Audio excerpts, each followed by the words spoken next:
Welcome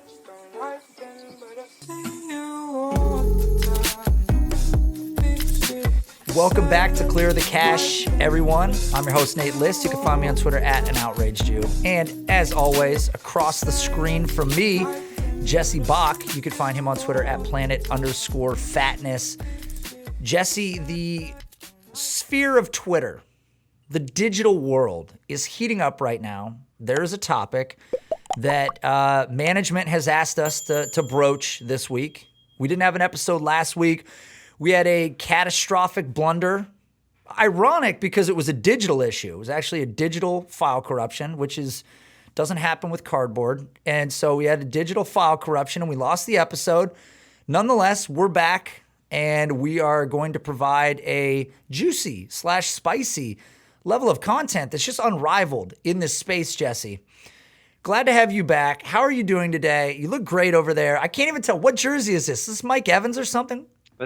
This is an old alarm clock Chris Godwin number 12 jersey. I'm a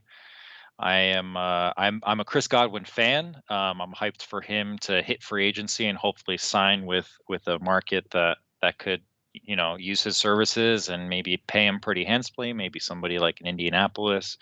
Actually, strangely enough, I didn't tell you about this before the show. My girlfriend's sister's new boyfriend. They're from Delaware, and her sister's boyfriend grew up in Delaware, and he played high school football in Delaware. And Chris Godwin went to high school in Middletown, Delaware, which is around hour and a half away from like where my girlfriend and her family live. And so her sister's boyfriend actually played against Chris Godwin in high school. That's like in, I don't know, 1 or 2 games or something. And my girlfriend's like, she's a lifelong Patriots fan. She's a huge Tom Brady fan. So she's like, oh my God, like you played against Chris Godwin. How was he?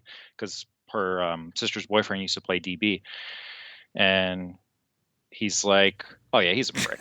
he's just he was the cockiest guy on the field, and that almost made me like him more. That almost made me want to collect him even more, just because he's like, backing it up on the field. Like he made it this far in his career. So yeah, I don't know. That was just an interesting tidbit I learned about a couple of days ago. Hard to reach this level, ascend to this level in sports and not have a chip on your shoulder, not be a little cocky. We know some of the best guys are when receivers, when they're getting chippy with the cornerback. It's like, that's the worst job to have. When you're getting your ass just totally handed to you on one of these Calvin Johnson 300-yard games, Julio Jones 265-yard game, or I'm sure in high school, Chris Godwin is probably just obliterating everyone. Like that's, oh my God! They're gonna get chippy because if you're saying anything back and you're getting destroyed, like what do you do, right? So, I don't own any Chris Godwin yet. I've been surfing the market. We've had some patrons bring it up because you've been pushing the Chris Godwin topic. I mean, we've been talking about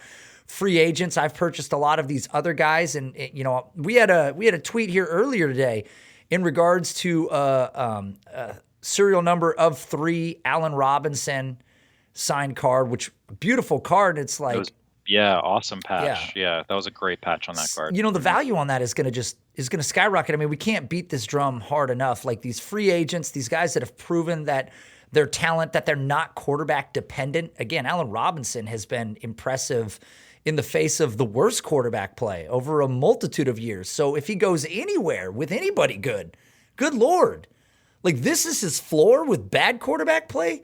Good God, what's his ceiling with good quarterback play? It's easy to make money doing the card buying and flipping if you're in the right spots early enough.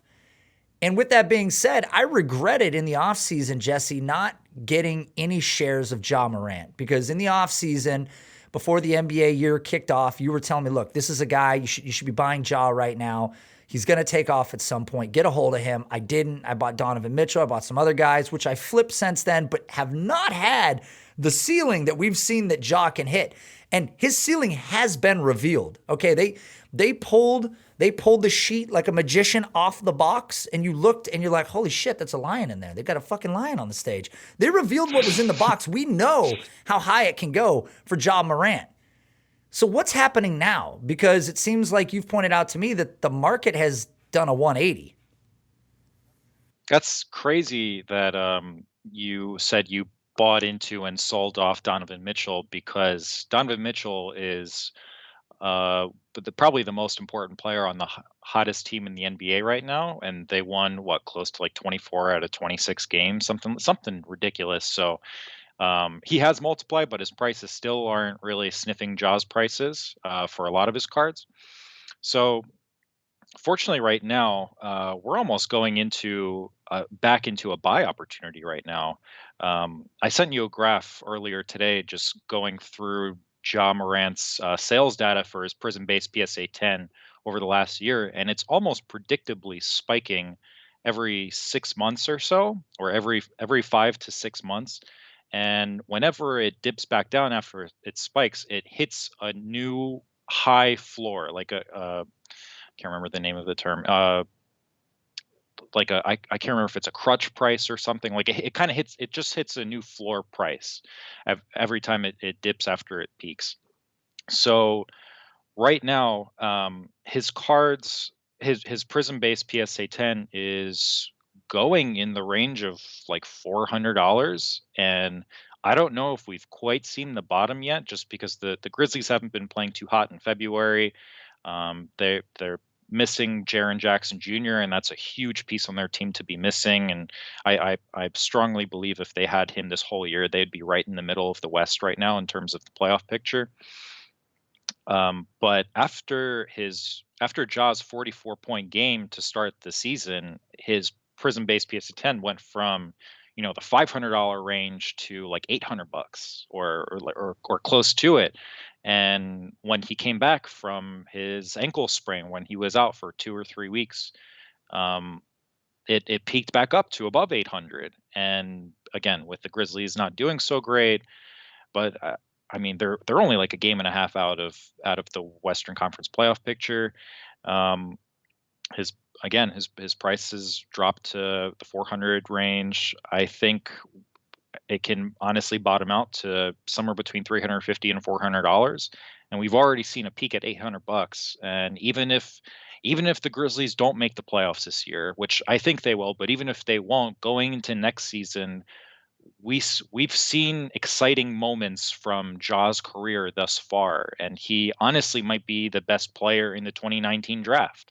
So there's going to be plenty of attention on him going into the 2021-2022 season as well. Yeah, it's pretty crazy because this offseason when I was trying to buy him, his prices were about $360 to $370. So the fact that we're in season and he has since dropped to basically right back to that point is it's crazy because, yeah, like you said, he's going for about $420 right now. So if he's going for $420, we're roughly $60 off of his original low price, and his ceiling has already shown that it's at least twice this, if not right in that range. So there's no doubt about it that even if you buy in at this point, you're going to get a spike. At some point you're going to find yourself $150, $200 profitable, and you can flip it. This is a card that's got roughly 14,000 PSA 10s in population, which is a lot. But have you ever struggled to sell something if you bought the right product and listed it?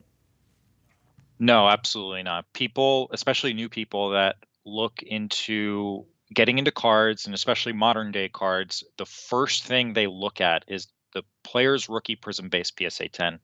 So I haven't had too much of an issue selling any modern day relevant players base Prism PSA 10 rookie card.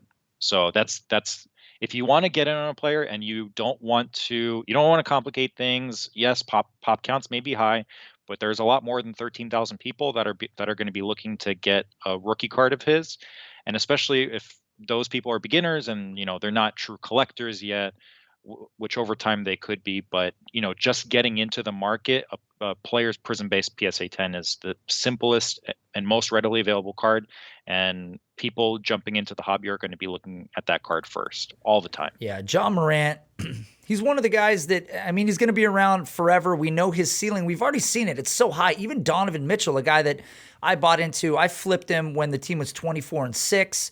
I bought them before the season started. I looked back at my original price. I think it was about 315.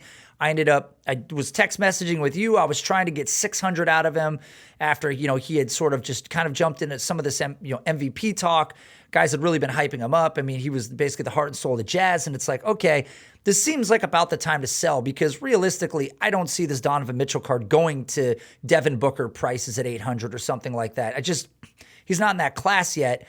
And so with that being said, I said, all right, I'm going to put it online and flip it. Listed for 600, got an offer within like a day of 550. I ended up countering. Long story short, sold for right about that range. So, it's nearly doubling your money. All I did was buy it and set it in my closet. And I waited, right? Set my ESPN alerts. Donovan Mitchell, he started playing hot. Team was playing good. Took some pictures, put it on eBay, sold. That's it. There's not like some hard thing. People talk about the difficulty of physical card ownership, that you got to take it to the store. You've got to, put it in packaging. You have to ship it and all that stuff. Sure, that's true. But the fact that you can make money so instantaneously on something that's existed as long as it has is pretty incredible. I mean, like you said, it doesn't matter what the pop count is. Everybody's out there buying. There are more buyers than there is, graded population. So it's not something to be concerned about. With that said, though, the meat of this episode, Jesse, revolves around something that is sweeping the world of collectibles, of hobby, and that is NBA Top Shot. And obviously at this point, if you're a listener, you are well aware, or you at least know it exists, whether you know what it is or you don't. And Jesse, I know that you've done a little bit of research on this. You have sort of your thought process as somebody who's heavily invested in physical card collecting, something that's been around for a very long time, where what we're looking at now, Top Shot, is this new adoption of this, digital format where you essentially can buy, at this point, only NBA cards, and they're called moments, and you buy packs online, right? And so you can purchase these packs from the NBA Top Shot store, and they're between $9 and $230. There's 4 levels to these cards, right, or to these moments, or they're NFTs, right? They're non-fungible tokens is what they are in reality. And they are moments that are written on blockchain with a coded serial number, and they are individual. Whether there's only 49 released or 3,000 released like there are with cards, they get a serial and they get listed in a group. So there might be 49 LeBron James dunks or 300 Ja Morant layups, whatever there is. But each one of those individually is written on the blockchain, and when you purchase it, it's identified as you are the owner. You physically own this. When you trade it, it's once again, written on the ledger, and it goes to the new owner. And you know where every one of those moments or NFTs is at any given time. We know who owns it. We know when they bought it. We know when they bought it for. So that's essentially what it is, Jesse. What have you heard about these as they've sort of swept the universe of collecting? So this platform, this website, this marketplace is still in its infancy. So it can really go any which way. But with the amount of hype that I've been hearing on it, especially within the last 2 weeks or so, people call it a money printing machine, and in so many ways, recently, it kind of has been. I can't deny that. One of the listeners to our show actually hit me up beforehand. I won't say his name just for his privacy, but he's told me he's successfully spent $99 on a pack, waited in line of like a line of 200,000 people to get a Series 2 pack. Got it for $99, listed it on eBay for a 24-hour auction, and ended up, I think the closing price on the auction was around $3,000 from a $99 pack. So, in the short term, there probably is money to be made. I've heard plenty of people open packs themselves, and a pack at the time costs anywhere between whatever it costs now and $9. So between $9 and $99, they got a pack, and they make hundreds of dollars just opening the pack and selling whatever moments that were listed in the pack. The longevity of something like this and how sustainable something like this can be is slightly concerning to me. But if you haven't been late to the party, and you're playing with money that you can afford to maybe lose, but if you're looking to have, I don't know, like a little more card money or something, or a vacation fund, it might be worth putting something into it. But it's something that we'll spend some time talking a little bit more on, and seeing how the longevity of something like this could work out. There's two sides to this. There's the side of it of the people that are heavily invested in the world of card collecting itself, physical card collecting. There's this group of people that are adopters of sort of this digital world where we're going with a lot of things, whether it's cryptocurrency, whether it's the way that we watch media nowadays. Everybody's on their phone, it's mobile, it's quick. Everybody wants instantaneous, and that's really what this sort of becomes. It becomes a conduit to instantaneous buying, selling, purchasing, integrating yourself into it, having it in your palm of your hand at any given moment. The question is, though, the reason that cards have been so successful is because they've A, been around forever, and B, it's been incremental growth. It's built upon itself, okay? Cards didn't show up one day and suddenly you pulled some card out of a pack and it was valued at $1.3 million or $208,000. Time had to elapse for this stuff to take place, right? This is one of the fundamental differences between cards and between these moments, is that cards have survived the test of time. Like any one given card, this Honus Wagner or this Wayne Gretzky that recently sold, this card's been around for 40 years, 45 years. No matter whether you buy a moment today or 50 years from now you buy a moment, it's digitally printed. Like there's no era dependency on it. So that's one of the big things too. You don't get this feeling of, man, this card's been around for 50 years. When it's year 3000 and I buy a moment from 2020, I'm not sure I'm really going to care that it was from 2020, right? It might be like the way cars change the look of the body. You know that you're in the older vehicle when you look to your right and somebody's driving the new Jeep Grand Cherokee and you're like, oh, son of a bitch. They changed the headlights. They changed you're in the older vehicle. So that's what will change, is sort of the look of it. But it's never going to have this age value that gets added on top of it. They can attempt to do it artificially, but the reality is it's just never going to be a factor. The question between you and I, and what I've tried to understand across the market of people that are air quote experts on this. And again, hard to believe anybody could be an expert on something that's been going on for a handful of months, but nonetheless, people have spent time in this. Where is the long-term value in your eyes? Like what, even not just long-term, is the short-term value based on the fact that everybody wants it right now? And like you said, you've got people literally lining up to buy packs just to find out that they can't even get them. Like that they literally cut the line off. You're standing in line waiting to ride a ride at Disneyland, and you see this guy that works for Disneyland, and he's walking and he's way up there, and you see him making his way down, and the ride's going to close soon. And you're like, son of a bitch, I hope this guy doesn't cut me off and send me home. And you get to that door and it's like, nope, sorry, you don't get a pack. You got to go home. Can't ride this ride. And it's like, is that what's driving the value right now, is just the anticipation and the hype? I think definitely hype. And a lot of people are experiencing intense FOMO with this because content creators are pushing this. I don't know if Top Shot has hired ambassadors or people themselves to push it, but people are pushing it. I'm hearing it nonstop on multiple content streams and from multiple content creators.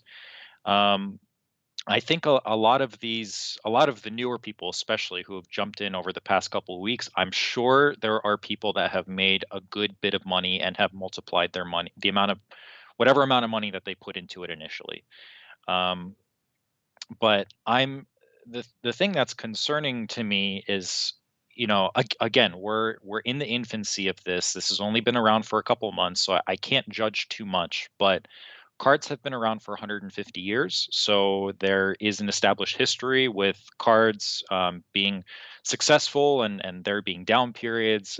There's always going to be ups and downs in sports cards, but if you're patient enough, you're gonna see the ups. And we're in the middle of an of a hot period right now that'll last for some time. But this isn't going to be the last hot period. There will be future hot periods just because of the established history in cards. But with Top Shot, I haven't heard a single person tell me how they view this as a collectible.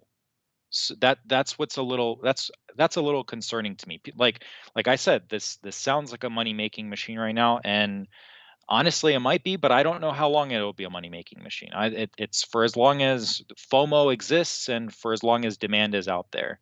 Um, at least with cards, once there are, cold periods of cards where, nobody's really talking about cards for 10, 15, 20 years, 20 plus years, but there's constantly going to be collectors out there that are going to kind of be the backbone of the market. Like there are going to be a lot of cards that their prices aren't going to go down to zero. They may go down, but there's always going to be some sort of demand for a certain type of card or a certain player or an era of cards.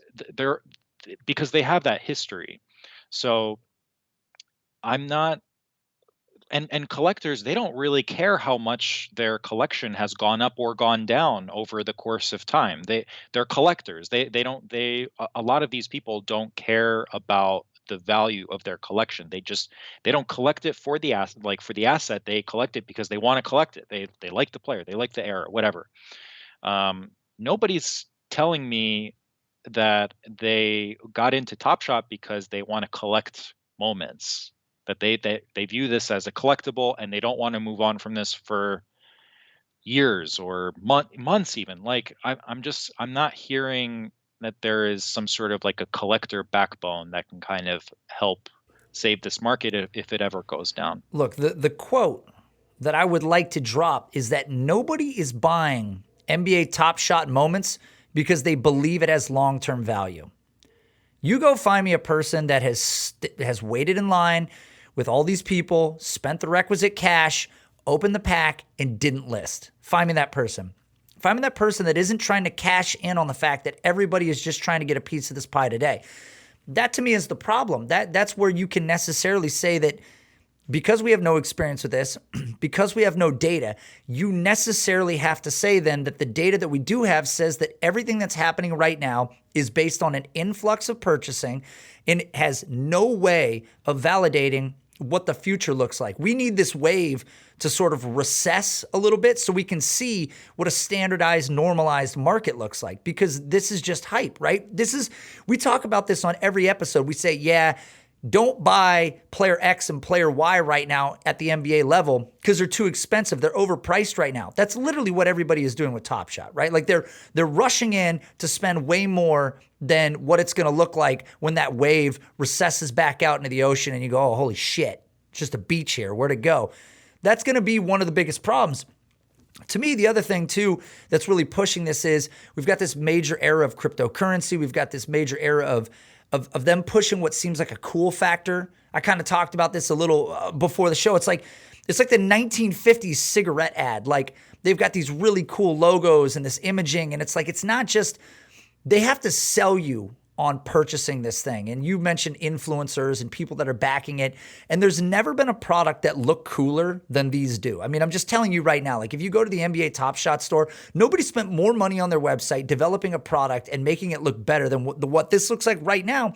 Because the thing is, when you open it, it's just a clip, right? Like that's it. It's as sort of like, I'm trying to think of the word here. It's as anticlimactic as opening up a pack of cards and realizing you really didn't get anything. You're just like, oh, okay, cool. It's just sort of like a letdown at the end. But with that being said, there could be long-term value with these things. There really could be. I mean, we're not out here to completely bash this, but as two people that are buying cards physically, it's an interesting thing to see a bunch of people racing into something, doing literally the opposite of what we teach listeners of this show to do. Like it's not the frivolous approach. And the reason it's not is because people aren't buying for long term. They're buying because they want any piece of the pie that they can get that they can flip today. And what happens is when everybody flips everything that they have and all of your wealthiest buyers buy up what they're willing to buy, then what's being purchased after that? That, right? Agreed. So that's, Yeah. Go ahead. Yeah, I was just going to say, I'm sure over a period of time, like Gary V tweeted out probably within the last couple of days. He said like he's a very big backer of NFTs in general, and he understands that they will be the future if they aren't here already. But even he said, 90 plus or 99% of NFTs that exist today are probably not going to be worth a whole lot, you know, 5 years from now or something. But the truly valuable NFTs will they will go up precipitously. So we were talking about this pre-show how, I think I was listening to I can't remember what show I was listening to, but um, there was a LeBron moment that was either opened in a pack or somebody bought it initially just on the Top Shot resale market. It was the shot of LeBron James putting up a three, turning around while it's still in the air, looking at his bench, and then seeing his bench's reaction when the shot goes in. That's actually an iconic moment. That's a moment that you'll see in LeBron highlight clips or LeBron documentaries in the future that are just one of his most interesting or top career highlights that don't have anything to do with championships or playoff appearances or all-star appearances, whatever. Just a dope play that you can see a swagger factor in that shot. So it describes him very well as a player and as a person. And I'm sure there might even be LeBron collectors, like card collectors now, that might be interested in something like that just because of how sick of a moment that is. And that card was, or that moment, I'm sorry, was relisted in like the $1,800 or $2,000 range. That card, that I keep saying card, that moment might be going for 100,000 plus in a couple years, just because of how epic that play was, or that moment was. So there are certainly moments that are going to be very valuable over a couple years, and will continue to appreciate in value over time. But if we look at this a year from now, next February of 2022, I don't know how many moments are going to be worth what they are now. Like, I don't know if it's going to be like 90% of them, 95% of them, if they're going to be worth as much as they are right now. I think that's where I have the hardest time with some of the people that I follow on Twitter, that I'm friends with, that I DM with, that I believe are air quote experts in sort of this, rising commodity. My issue is that people are pushing something and claiming that it's going to have this mega value. But I think the problem is they need to take a look at what the card market has done. Something that is of 49, that is of 3,000. When you go compare it to an of 5, a 1 of 1, it's not even close. So if today you're able to sell an of 3,339 for $7,000, that doesn't happen on the card market. That does not happen. So what you're saying is somehow you have wealthier buyers? I don't understand. Like, that's where my concern comes in, because what's going to happen is when people smarten up and they realize, wait. Why do I want a card or a moment that there's 3,000 of? I wouldn't even buy, short of, like we talked about, the Ja Morant base card that there's plenty of, because I know there's a market for it. I'm not that interested in something that there's 3,000 of. Really, when you and I buy, we're buying of 25, of 49 max, and that's cards. So what happens though is when you buy those things, depending on who they are, they might be a $300 card. It might be a $400 card, depending on what it is. Maybe a little more than that. It could be $1,000, depending on who it is. The problem is those same things in moments right now are going for so much more, and it's purely because of the moment that we're in right now. Like, I think that this is going to wash over people, and at some point this may last. The adoption of this may actually take place, but what's going to happen is all these cards that are listed for as much as they are, they're going to market correct and have to come back the other way, because we're looking on here a LeBron James moment, and I sent you the link for this. A LeBron James moment went for $208,000. Okay, $208,000. And you've got a lot of influencers and important people that have been buying these up. Even NBA players are buying them up. And that certainly helps, right? Like, it absolutely helps. And of course, NBA players should be buying it up because this revenue only helps the sport that they're playing in. And I would be shocked if the next steps aren't the NFL, the NHL, the MLB. Everybody's going to start doing it. If there's money in it, they're going to start doing it. And especially if this company, Dapper Labs, who's doing it right now, if they've already got the intellectual property designed and they just have to flip a few things to then brand it to the MLB and to these other sports, it's quick and easy and it's done. And we will see it. It will happen. Because you look at what's taken place here recently with the purchasing, and basically you've had about 500,000 transactions have taken place so far. And over basically the past 40 days, there's been about $110 million has come into this market. So that increased it 1,200% from where it was the 30 days prior. So you've got moments going for $100,000 plus dollars. You've got LeBron James going for over $200,000. If I was to spend money on this, and I would love to, I have no reason not to buy a pack. We talked about this. Go ahead and buy a pack. Buy a pack for $9 with common cards. Buy a legendary pack for $230. It's really, that's not that much in reality. You and I buy cards frequently that are in this range anyways because we know that they're going to jump up. You couldn't get a Ja Morant base card in the offseason for $230. So if there's any chance that you're going to open that pack and it's going to have some card that you can flip for $5,000 or $10,000, it's a no-brainer. But the reality is that in the future, I just don't see that happening. I see you buying a pack for $230 because they're not going to lower their price. You open it, you get some rare card, and then what happens? What do you do from there?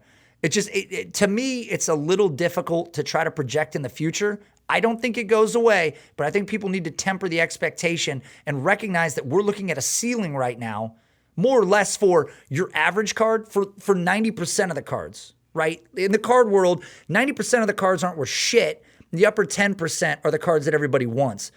But in the moments world right now, those 90% are being artificially valued 5,000% over what they will be one day. I mean, do you agree with that? Yeah, for sure. I'm seeing, we've talked about this pre-show, some random player's moment, a random retired player's moment is going for thousands of percent more than their actual rookie card. It's crazy.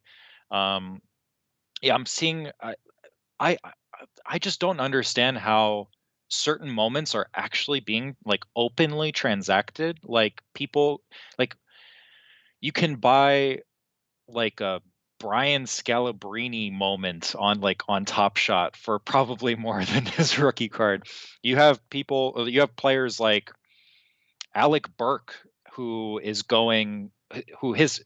Top Shot, and I don't know how many years he's been in the league for, but his Top Shot is probably going for far more than a graded version of his rookie card.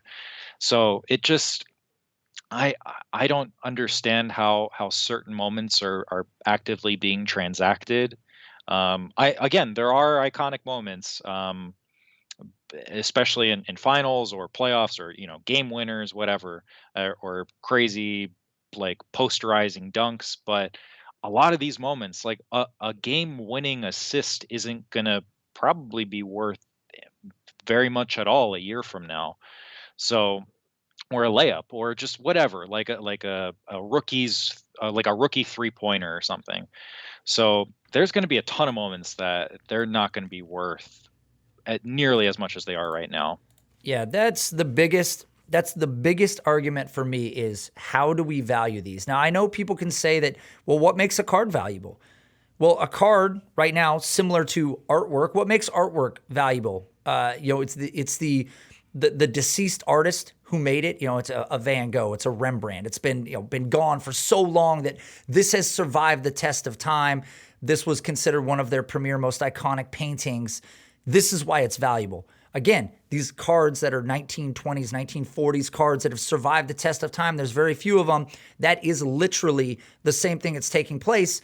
And Gary Vee, I believe, is the one that said this too, that this is kind of artwork for us, right? For those of us that are into sports memorabilia, it's our art, whether it's a jersey, whether it's an autographed baseball or a football or a fucking hockey stick by Sergei Fedorov with an autograph on it. That's your art, right? Some of us don't want to look around at something that's in a rectangular frame that's 24 inches by 36 inches and go, that's cool. It doesn't move. That person never shot a basket or scored a goal or threw a punch, but it's cool. And then to us, that's what the cards are.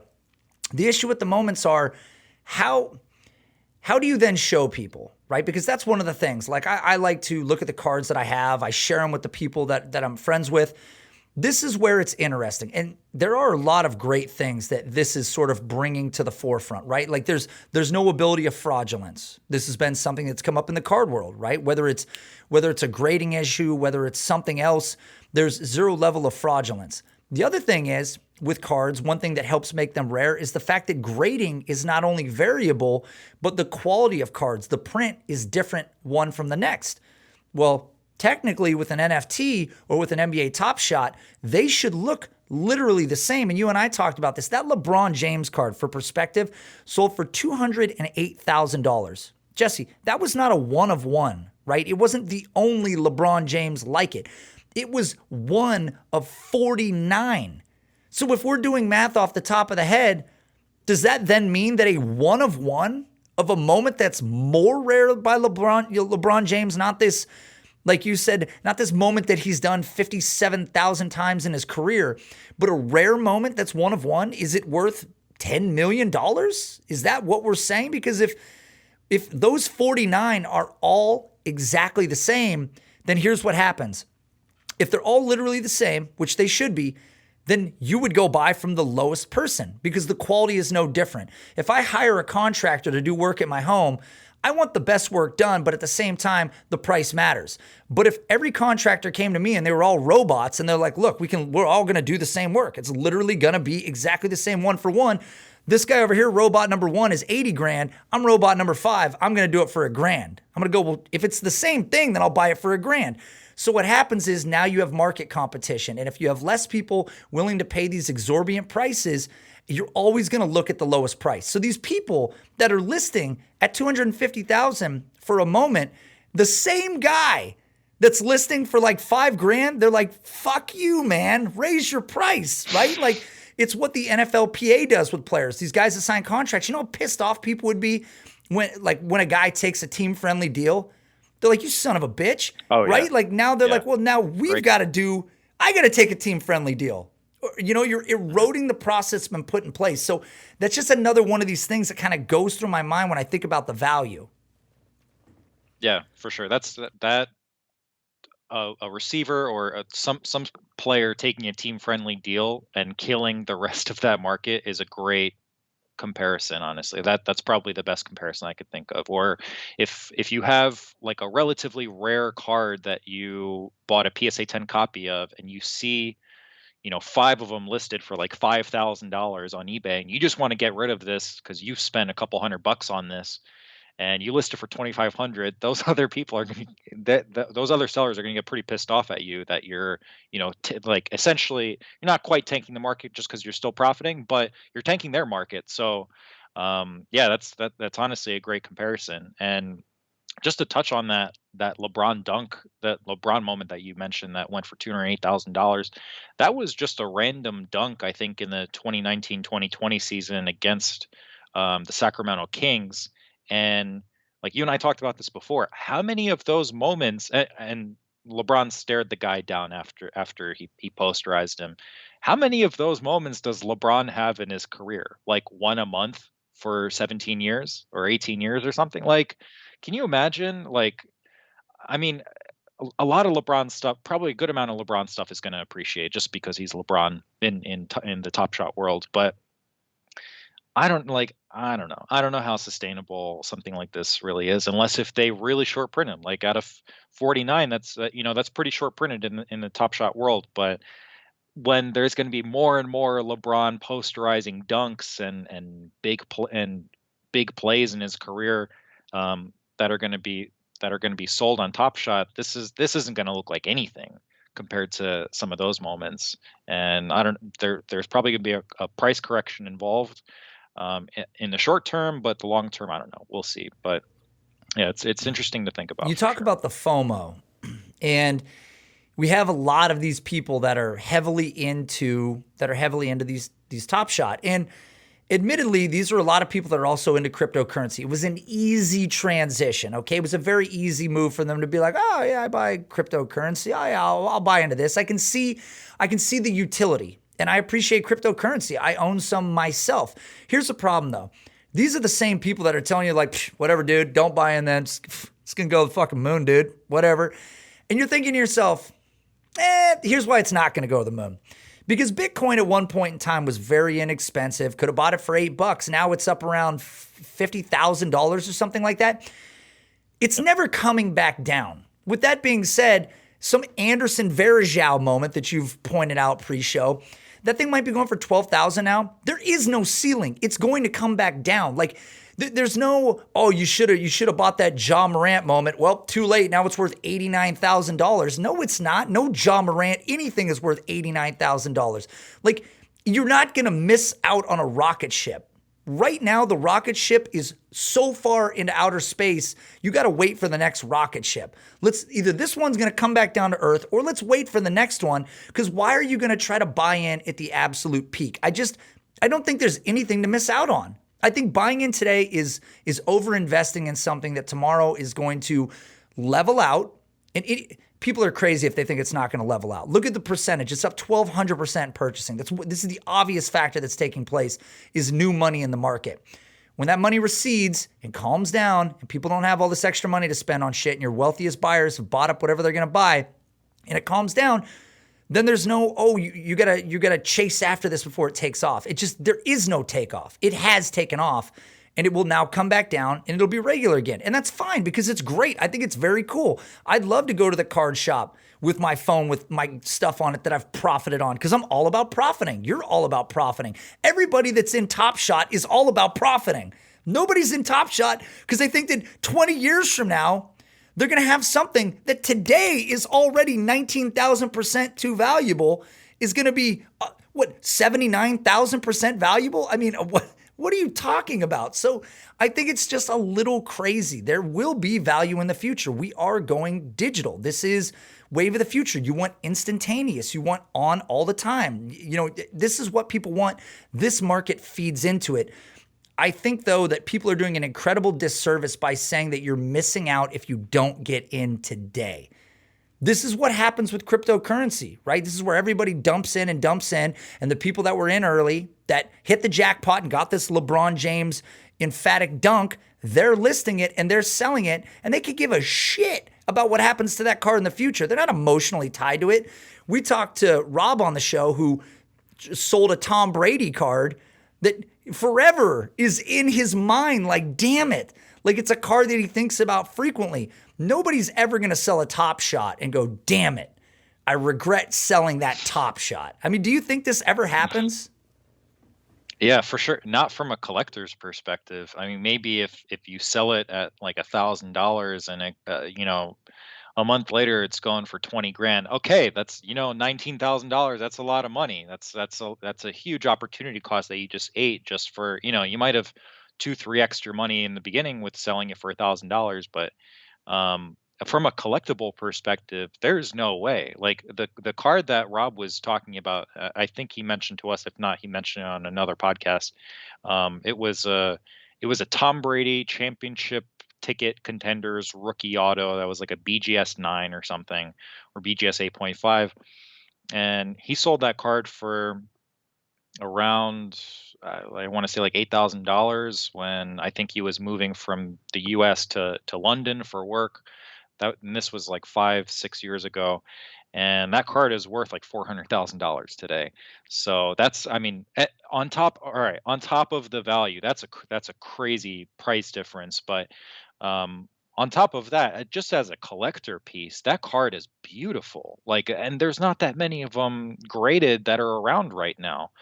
So even aside just from the money, even from a collector's perspective, I'm not hearing anything like that from Top Shot. I do like what they've done with the ability to track things, the leaderboard, the baller status. As you make transactions, as you add things to your portfolio, your status increases.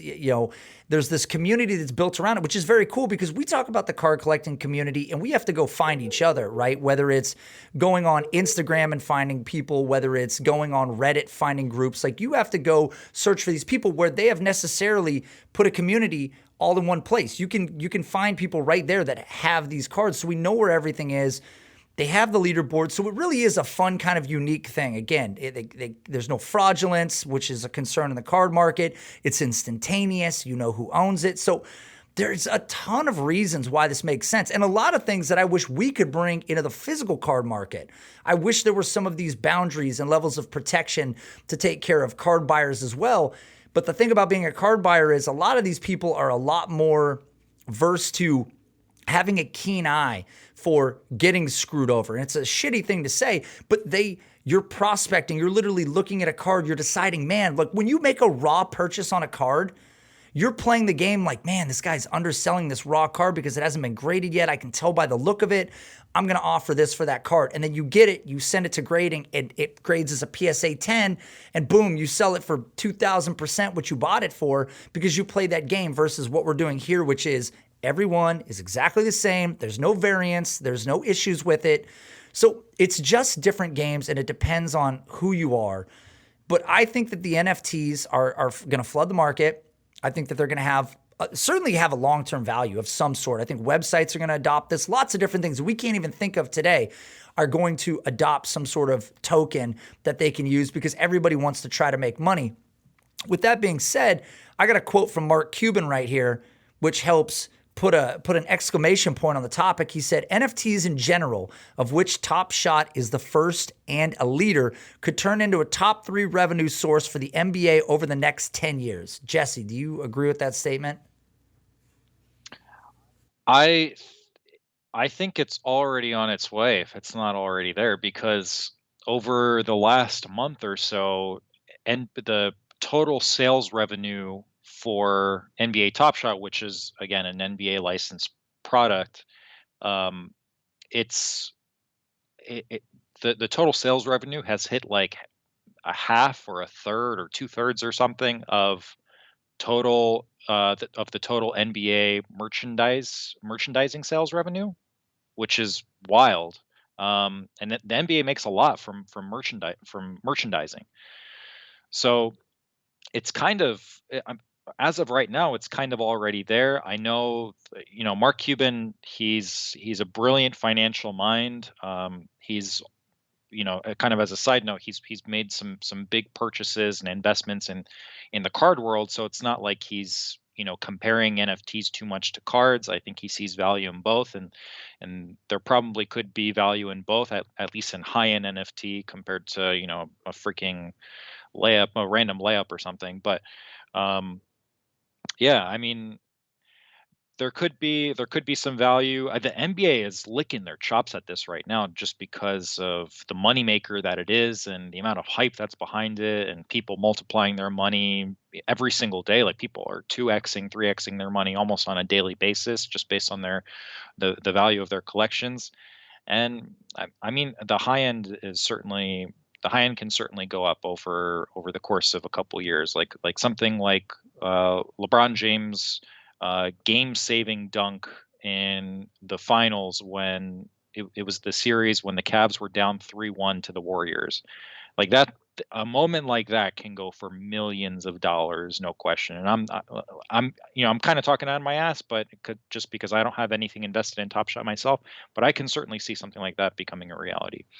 So the NBA, they can honestly probably try to make this a better product if there are any flaws right now, but just with the amount of hype that's on it right now, I think for me personally, myself, if I were to go anything out of waiting in line and buying a pack for $99 and trying to flip it or open it and just making profit that way of selling whatever was inside, I think that's just kind of going anywhere beyond that's what's making me a little bit more hesitant. Yeah, I think that the other thing, too, that we've talked about, so Dapper Labs is the creator of this. They were most known for these crypto kitties. And this seems like the thing, whether you believe in this or not, this seems like a great long-term investment as well, putting into them, because, again, I believe that NHL, MLB, whatever else might lean on a group like this who has currently got a $2 billion valuation now. I mean, they've certainly soared to new heights. So I think that the long term for this is that it's not going away. And, people should just cautiously invest. Buy packs, great idea. Buy packs, not a problem at all.